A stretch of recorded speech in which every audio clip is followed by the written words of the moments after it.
ستار ناحية التمر كإدارة ورفيقة زاد معانا لجنة صحة. نحن بالبداية صار 5-6 شهور هي أنتم متواجدين، بس إنه ما تم زيارة هاي العوائل. مثلا نحن بدنا نزور كل العوائل طبعا.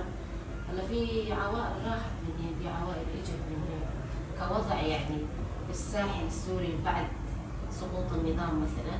نعرف إنه الكل تعرض لمعاناة يعني خصوصي العلوية، يعني إذا كان مرأة ولا رجل وحتى أطفال. يعني نحن كمرأة بدنا مثلا نتابع وضع المرأة، ولا في أطفال حرمت مدارس، مرأة حرمت من التعليم، ببنات يعني مثل ما ذكرتي إنه أختنا مثلا وقفت دراستها. البنت اللي كانت عم تروح على المدرسة أو على جامعتها ما عاد فيها بسبب الخطف.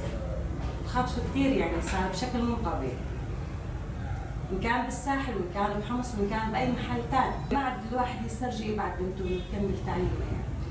لا، صرنا نخليهم بالبيوت وتحت عيوننا حتى لبرا. يعني إذا بدها تطلع على الشارع ما عاد نخليها تطلع. مجازر الساحل بتشهد هالشيء هذا.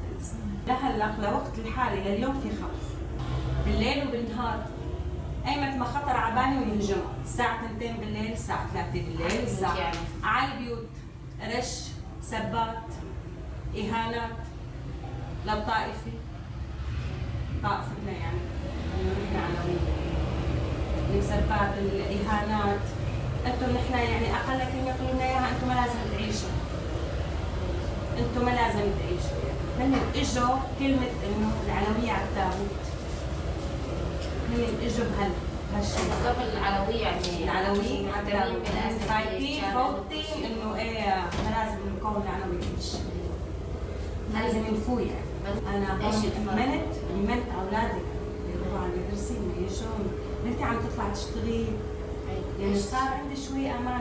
والله كل الاحترام للإدارة الذاتية، كل الشكر، قدرونا واحترمونا، استقبلونا، عاملونا والله أخو، عاملونا نحن الشعب المكون العلوي عاملونا كأخو، لا وأكثر من هيك، كانوا بالنا علينا أكثر. ما الوضع مبين، قال المكتوب مبين من العنوان. الوقت اللي فاتوا بين شو غايتي وشو طلباتي وشو بدي. يعني دولة حكومة ما في، هي من الأخير. بس ولكن الشعب خلص يقولوا لك نحن الأكثرية، نحن معه. بس المستقبل مستقبل ضايع. هن قتلوا العلم، قتلوا العلم وضل الجاهل. هن بدهم يعيشوا بالجهل، اللي بفوت هالظلم هذا، الجهل هذا لحياتهم. يعني دكاترة بالساحل انقتلت، دكاترة بالسويد انقتلت، في مقاطع وكلياتها انعرضت وانشافت. هل ترى الدكاترة هذه اللي فانت حياتها وربيت الاهالي بدموع عيوني، دكتور قد الدنيا هذا عم يشفيك، عم يعالجك، عم يعالجني، عم يعالج دولة بحالها، ينقتل والجاهل والقتل والذبح هذا يضل عايش. يعني من هون انت عرفت انه ما في مستقبل. 14 سنة حرب معاهي، واخر شيء هيك بفوتوا هيك تسليم، يعني انه هن يحرروا. شفنا النساء كلياتها اللي كانت متوظفات واللي كانت عم تشتغل وعم تمارس حياتها قعدوها بالبيوت، فصلوها وقعدوها يعني هي اول حق ضاع من حقوقها. يعني لا حكوها، قال المرأة مو من اختصاص أنا طلعت أشتغل برا. المرأة بتضل ملتزمة ببيتها، إلى بيتها وأولادها. الدستور اللي بيكتبوه هذا ولا بيتحقق شيء منه، ولا بيتحقق شيء منه. بيقولوا لك حماية الأقليات وما بعرف شو، هذا ما في شيء على أرض الواقع، ما في شيء على أرض الواقع، هذا بس حكي. نحن تاني لسوريا، نحن ما لنا أقليات أصلا، نحن بالعكس نظام بشار الأسد ضربنا أكثر منه. أكيد نظام ديمقراطي ويجمع حقوق، وأهم شيء حقوق المرأة. حقوق المرأة أهم من حقوق الرجل يعني بالمجتمع وبالحياة. إن شاء الله إنه منعيش كلياتنا مع بعض من دون هالتفرقة هذه، التفرقة العنصرية اللي زرعوها. احنا كمؤتمر ستار باسمنا واسم كل مرأة موجودة، يعني نحن نرحب كل اخواننا العلويين الموجودين اللي نسوا وعانوا صار فترة بعائلات جت موجودة هنا، حبينا بهاليوم هذا نزور، حددنا كم عيلة زرناهم. HTS يعني ايام اللي بلشت المجازر كل شوي تليفون فلان مات، حدا تخيل حدا انت بتعرفيه، حدا قريب لإلك، بلحظة كل شوي تسمعي انه خبر هذا مات هذا مات هذا مات.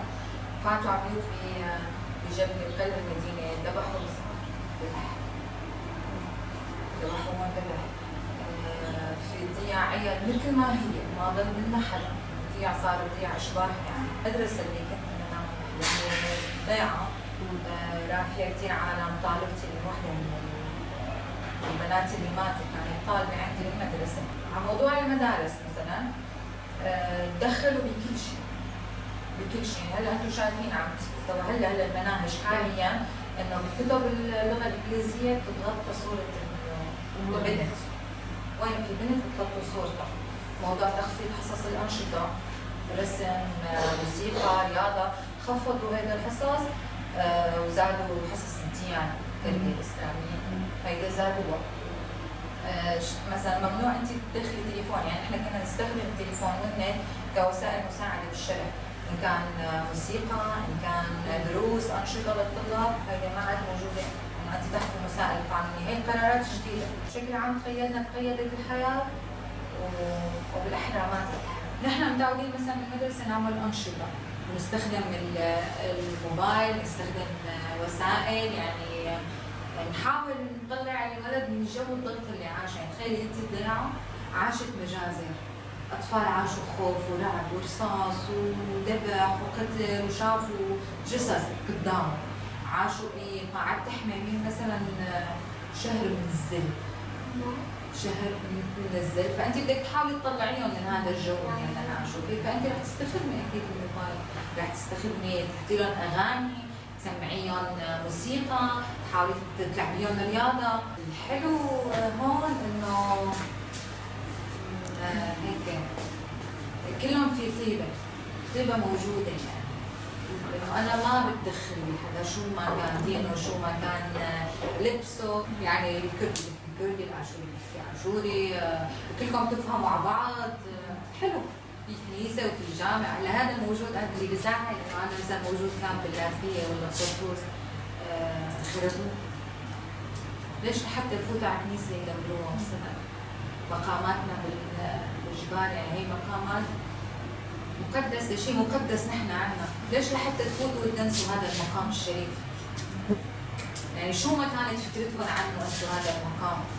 اكيد نحن كعلوية لا عم نعبد حجر، الانسانيه فقدت بصورها، ما عاد في بشر. بس حالك تخيلي ببلد زومبيات، قصاصين دماء، هيك ما بعرف هيك. يعني حتى مو بس بالقتل، بكل شيء. استغلال البشر، استغلال وضع الناس، يعني فقدت الانسان.